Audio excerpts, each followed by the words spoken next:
s'agit là d'une forêt montagneuse à différents étages où l'altitude ne dépasse guère les 1200 mètres. Par endroits, cette même forêt semble être dominée par le pin d'Alep.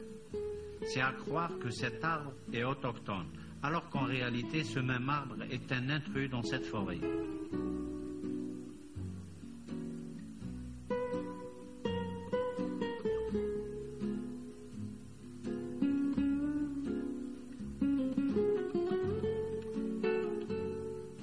Sur le versant attenant à la plaine de Fkirina, la forêt autochtone se manifeste avec plus de rigueur.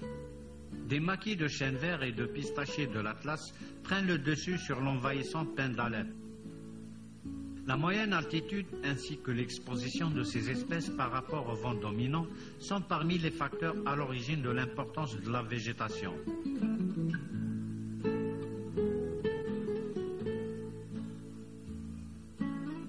À cela se greffe également la qualité des sols.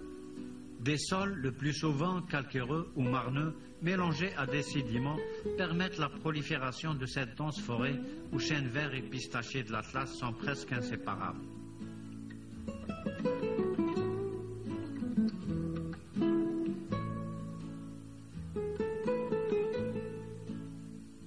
Un large éventail de sous-bois accompagne ce vaste maquis que constitue la grande forêt domaniale des Harekta. Un sous-bois aussi riche que varié accapare de grandes surfaces.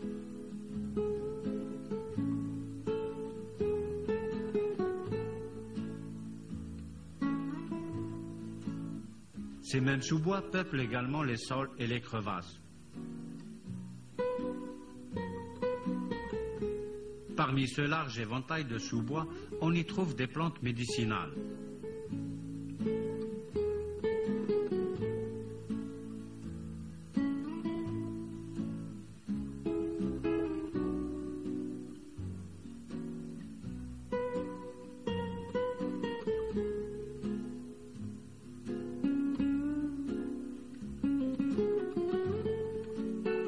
À cet égard, l'universitaire Hou et l'ingénieur Sedrati nous brossent un tableau sur la forêt domaniale des Harekta et son couvert végétal. Ceux-ci sans pour autant perdre de vue les limites de sa gestion et sa préservation.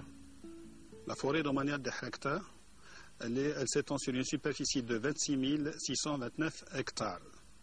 C'est une forêt qui s'étend de la daïra de Meskena, on a jusqu'à Sidi Ghis, Om el-Bouaki. La forêt domaniale de Harekta se trouve également au niveau de la circonscription des forêts Ain el-Bayda. Elle est composée essentiellement de chênes verts et de pins d'Alep, avec un cortège floristique très important, très varié. C'est une forêt montagneuse. Elle est constituée de deux types de forêts. La première, c'est une forêt autochtone, c'est la forêt à chênes verts, avec son cortège et son sous-bois, son cortège floristique, son sous-bois. La deuxième forêt, c'est une forêt mixte, c'est une forêt à chênes verts et le pin d'Alep. Le pin d'Alep, c'est une espèce qui a été reboisée il y a plus de 2 siècles.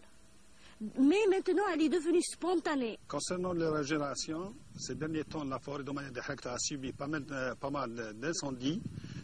Après ces incendies, une régénération forte de pin d'Alep est constatée. Concernant la gestion de la forêt domaniale de Harekta, au niveau des parcelles de régénération, le package actuellement est interdit, comme il est interdit au niveau des reboisements. Et le package est toléré dans certaines zones, là où les forêts sont les forêts âgées et dans les futaies. Donc on doit protéger ce patrimoine. Il y a très peu de forêts de chênes verts autochtones.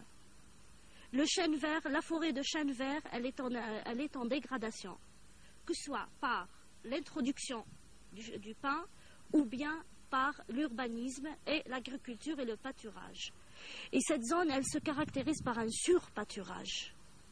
On a vu aussi la partie de Chebka, elle est pâturée, que ce soit pour les espèces annuelles, les espèces arbustives et arborées, les semis, surtout les semis d'arbres.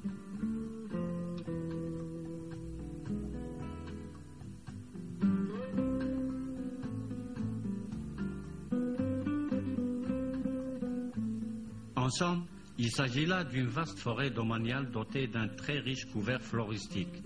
Une forêt où domine un climat très marqué par l'aridité. C'est dire que les années de sécheresse, auxquelles se sont ajoutés les fréquents incendies, ont rendu vulnérable cette vaste forêt.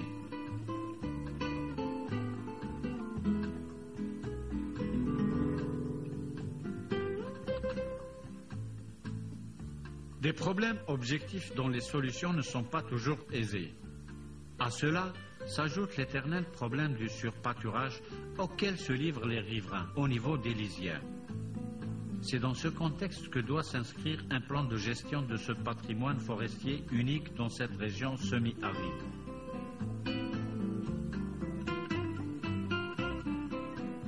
Et préserver la flore de la forêt des Harakta demeure aux yeux des forestiers de Moulbouagui un souci majeur.